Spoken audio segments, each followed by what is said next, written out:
എന്റെ ചോദ്യത്തിന് ശരിക്കും ഉത്തരം എനിക്ക് ലഭിച്ചില്ലെന്നതാണ് സത്യം. കാരണം ഞാൻ ചോദിച്ചത് ഔറത്ത് മറയ്ക്കുന്നത് ഉസ്താദന്മാര് പറയുന്നതാണ്. ഔറത്ത് മറയ്ക്കാതെ വരുന്ന സ്ത്രീകളെ ആ വേദിയിലിരിക്കുന്ന ഉസ്താദ് പറഞ്ഞു വിടുന്നുണ്ടോ എന്നതാണ് എന്റെ ചോദ്യം.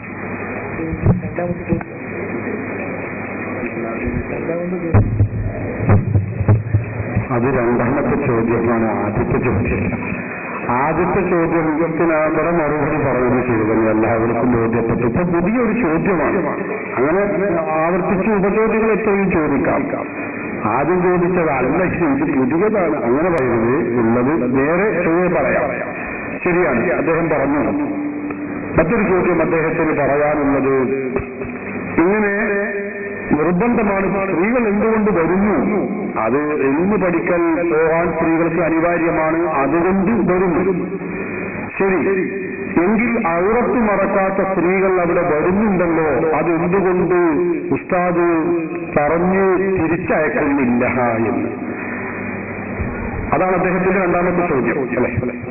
അതിന് മറുപടി പറയുന്നു. ഇപ്പൊ ഞാൻ ഈ പരിപാടിയെ കുറിച്ച് തന്നെ പറയാം.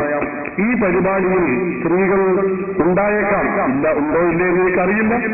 പക്ഷെ ഇവിടെപ്പോ ഞാൻ കാണുന്നിടത്തൊന്നും സ്ത്രീകളില്ല, അല്ലെങ്കിൽ അല്ലാത്തടത്ത് തന്നെ സ്ത്രീകൾ ഉണ്ടെങ്കിൽ ഞാനിപ്പോ അന്വേഷിക്കുകയാണ് അവിടെ പോയിട്ട്, ഇതിൽ പാരത്തെയാണ് ഔറത്ത് മറച്ചത്, പാരത്തെയാണ് ഔറത്ത് മറക്കാത്തത് എന്ന് ഞാൻ അന്വേഷിക്കുമ്പോൾ അതല്ലേ ഏറ്റവും വലിയ തെറ്റായി വരിക.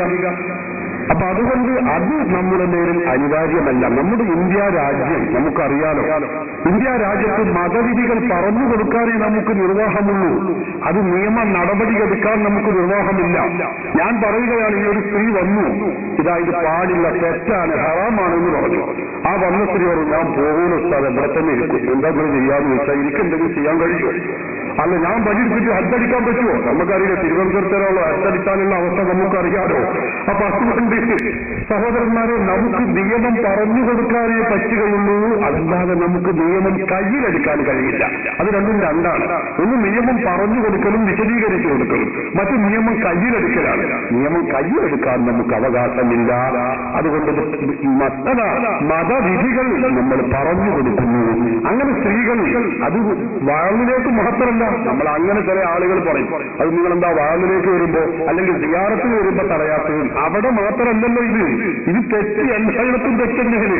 സിയാറത്തിന് വരുമ്പോ മാത്രം ഹറാമാവുന്നതാണ്, വാങ്ങി വരുമ്പോ മാത്രമുള്ള ഹറാമല്ലല്ലോ ഇത്. അന്യ സ്ത്രീകൾ ഔറത്ത് തുറന്നിടുക, അന്യ പുരുഷന്മാര് കാണുന്ന രൂപത്തിൽ തുറന്നിടുക എന്നത് തെറ്റാണ്. നമ്മുടെ നിക്കാഹ്, നമ്മുടെ വീടുകളിൽ നടക്കുന്ന വിവാഹം, അവിടെ സ്ത്രീകള് ഈ പുരുഷന്മാര് കാണുന്ന രൂപത്തിൽ ഔറത്ത് വെളിവാക്കൽ അവിടെയും തെറ്റാണ്. ഷോപ്പിങ്ങിന് വരുമ്പോ സ്ത്രീകൾ ഔറത്ത് തുറന്നിടൽ അതും തെറ്റാണ്. എല്ലായിടത്തും അത് തെറ്റ് തന്നെയാണ്. അപ്പൊ തെറ്റ് എല്ലായിടത്തും തെറ്റായി നിലനിൽക്കുന്നു.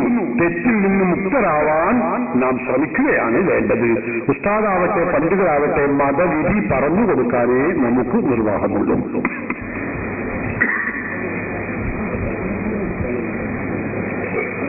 ഞാൻ വീണ്ടും ഉസ്താദിനോട് ആ ചോദ്യം തന്നെയാണ് പറയുന്നത്. സ്ത്രീകളുടെ ഔറത്ത് മറയ്ക്കുന്നതിന് ഉസ്താദ് ഇങ്ങനെ ഒരു ന്യായം പറഞ്ഞു, കാര്യമായ ഇതാണ്, എനിക്കറിയാവുന്ന ഒരു കാര്യം കൂടിയാണ്.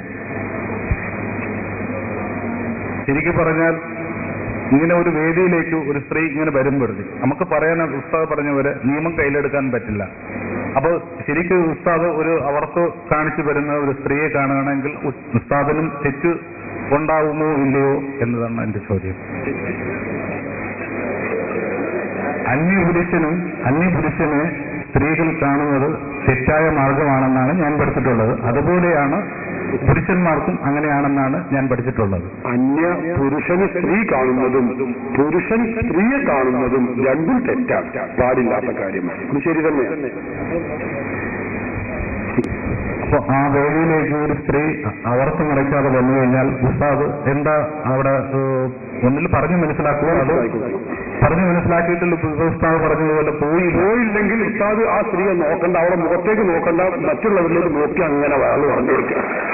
അങ്ങനെയാണ് അതാണ് ഉദ്ദേശിച്ചത്. അങ്ങനെ എനിക്ക് ഉസ്താദിനോട് ഈ എന്താ കുരുട്ടി ചോദ്യങ്ങൾ ചോദിക്കേണ്ട കാര്യമില്ല. എനിക്ക് ശരിക്കും ഇത് മനസ്സിലാക്കേണ്ട ഒരു കാര്യം ഉണ്ടായിരുന്നു. ഞാനതിന് നിങ്ങളെ കൊച്ചാക്കുന്നത് എന്റെ ശൈലികനായതുകൊണ്ട് പറഞ്ഞു പോയതാണ്. അങ്ങനെയാണ് എന്റെ വിധി. അങ്ങനെ നിർബന്ധമായും നമുക്ക് പറഞ്ഞിട്ടും സ്ത്രീ പോകുന്നില്ലെങ്കിൽ പിന്നെ നമുക്ക് ഞാൻ പറഞ്ഞല്ലോ നിയമം കയ്യിലെടുക്കാൻ നമുക്ക് ആ സ്ത്രീയെ ഇടിക്കാനോ അവിടെ മഹിളാ അസോസിയേഷന്റെ ആളുകൾ രംഗത്തിറങ്ങും നമുക്കറിയാം. അപ്പൊ അതുകൊണ്ട് ആ സ്ത്രീയെ നോക്കാതിരിക്കുക. അതാണിപ്പോ നമുക്കറിയാം മക്കബറകളിലും ചിലപ്പോൾ ആറാമുകൾ സ്ത്രീകൾ അവിടത്ത് തുറന്നിട്ടുകൊണ്ട് വരുന്നുണ്ടാവും. നമ്മളെന്താ ചെയ്യേണ്ടത്? നമ്മൾ അവരെ നോക്കാതിരിക്കുക. അവരില്ലാത്ത സമയം നോക്കി സിയാറത്ത് ചെയ്യാൻ ശ്രമിക്കുക. കഴിയുന്നില്ലേ അവരില്ലാത്ത ഭാഗത്തിരുന്ന് ദ്വാരക്കുക. അല്ലാത്ത പക്ഷം അവരെ നോക്കാതിരിക്കുക. നമ്മൾ കാര്യം ചെയ്യുന്നു, അത് പോരുന്നു. ഇതാണ് ഇസ്ലാമിന്റെ വിധി.